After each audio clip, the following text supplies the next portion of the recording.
Good morning, Ma'am Sharia. I like to introduce myself. My name is Laika Nope, and I am a third-year college student majoring in Bachelor of Art in English Language Study.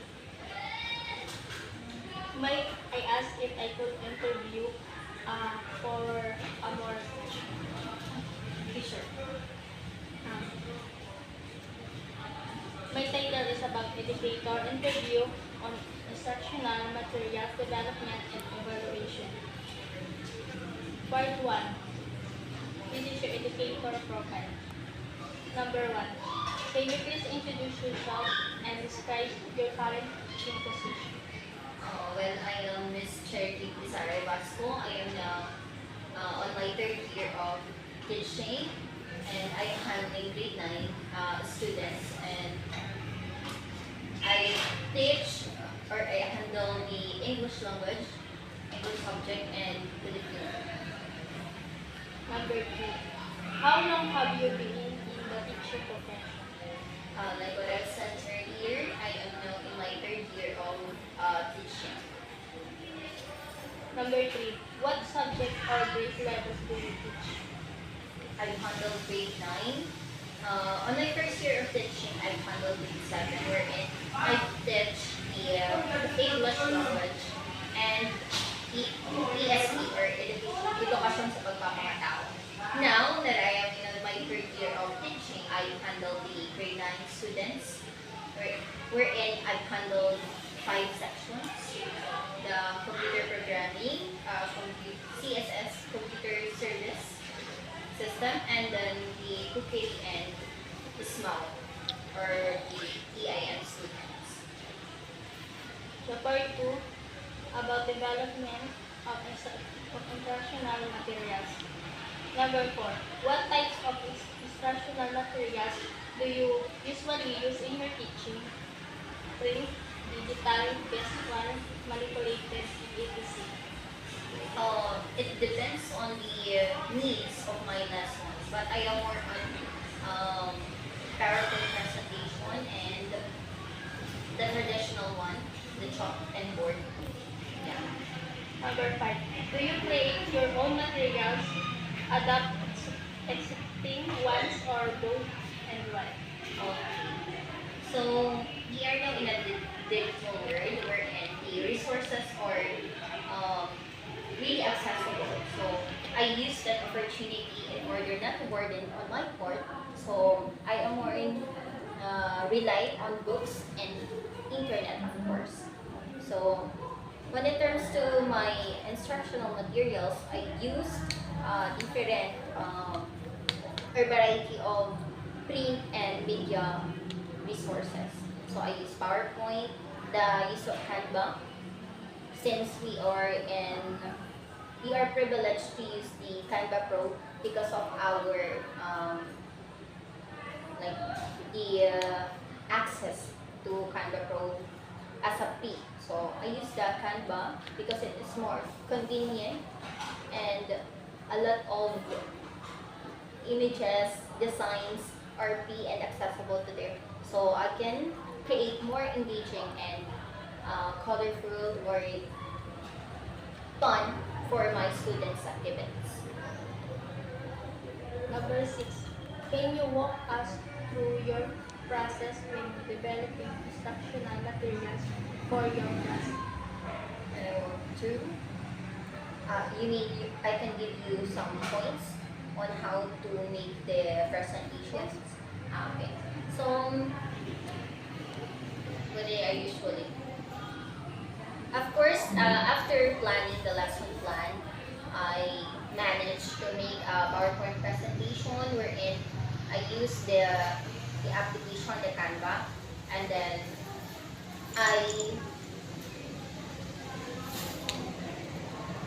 I briefly summarize my points of my lesson in order to give the accurate and engaging activities for my students. So, what kind of walk through the and my board? Ano pa yung mga kailangan?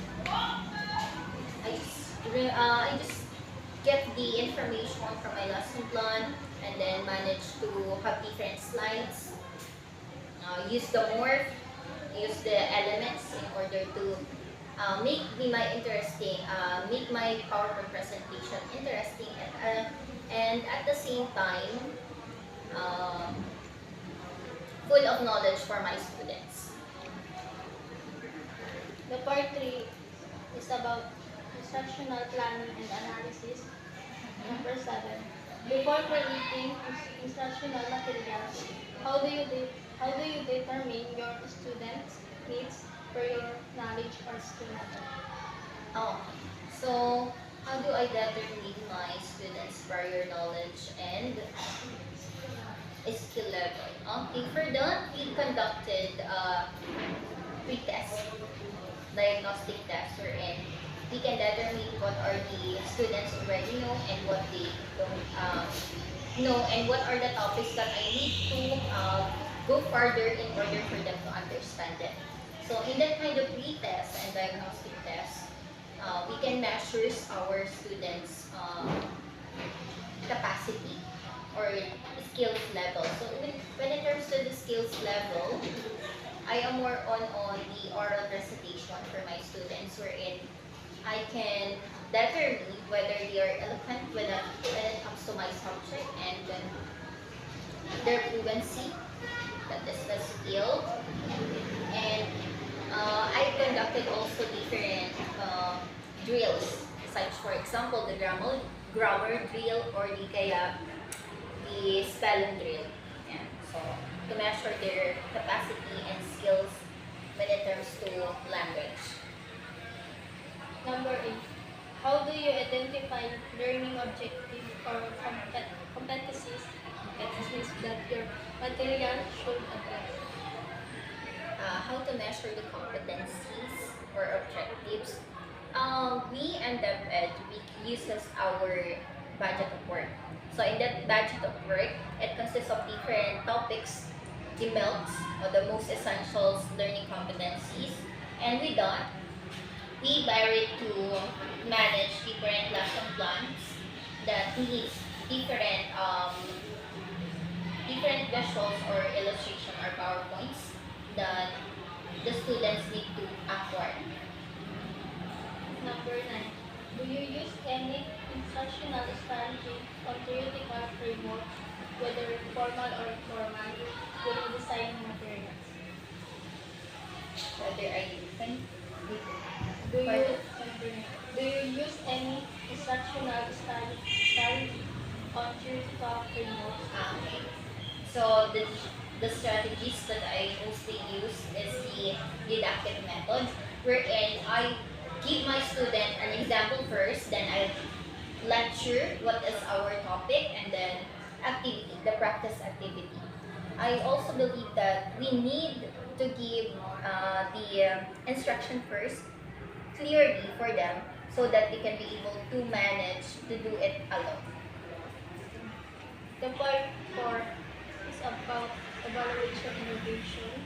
Number 10. How do you evaluate the effectiveness of your instructional materials? Okay, how do I evaluate the effectiveness of my instructional materials is that every after lessons, I conducted a short quiz wherein, and it composes of 5 to 10 questions and activities to apply our objectives. So if the IM, or the index of mastery, passes 25% and above, I can determine that they already acquired my lesson. If not, 75 above, then I need to reteach my lessons and give supplemental activities for them to understand. Number 11. Do you revise your materials after using them? If yes, what informs your revisions? Yes, I do recycle and reuse, edit my instructional materials because it somehow it is convenient for me, and um, for my in terms of fund, I I can save enough time, enough money enough efforts to make another examples of instructional material. So I do reuse it in order um, for that kind of situation. But there are some things, some necessary activities that are not fan of reusing. Like for example, if the materials is the like the printed materials, and then the students already wrote their answers on the such printed material, so you cannot reuse it. So you need to reprint another one for different students to use it. But there are things, there are instructional materials that you can reuse it and re-edit, such as the PowerPoint, the video. So you can save time in order not to research another instructional materials for the lessons. Number 12. What challenges do you usually face when developing or evaluating instructional materials? Uh, so there are various of difficulties that you will encounter while making your presentation or instructional materials. So the most common thing that I experience or difficulty that I experience is the time management, the time constraint. Because I am not only a teacher, I am a tutor, and at the same time I am taking my studies, graduate studies. So the time management is really essential in making your instructional material. So if you don't have much time, uh, it depicts some of the instructional materials that we were going to use or going to make. The part 5 about insight and advice. 13. What do you think makes instructional materials effective and meaningful for learners? What is the essentials of instructional materials, right? I think the essentials of instructional materials for my students is that they are not only listening to the lesson, but visualizing the lesson. Diba? Mas naiintindihan.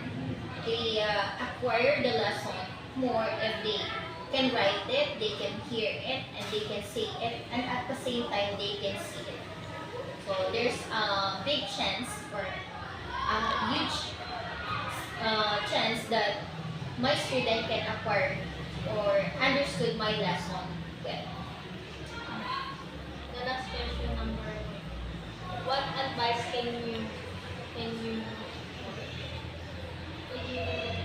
to future teacher when it comes to developing instructional materials? What advice do I can give to the future and teacher when it comes to the Alright, so I think since we are in a digital era, so you, the future teachers, use it well, diba? We need to be a responsible media users in order to give our students accurate, age-appropriate, accurate, and then inclusive and gender-sensitive materials or instructional materials that we can use. That's all. That's all. Thank you.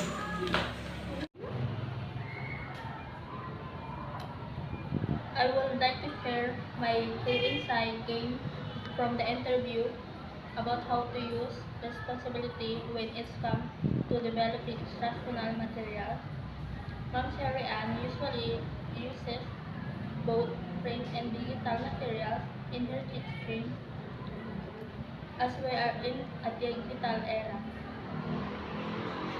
To determine her students' needs for your knowledge or skill level, she administers pre-tests, diagnostic tests, and oral session. These assessments help her gauge the student knowledge and understanding.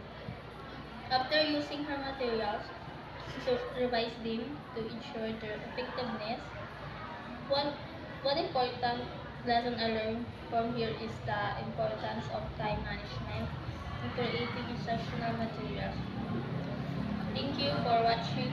I am Laika Lope, and I am a third year college student, majoring in Bachelor of Arts in English Language Study, BAES 3B.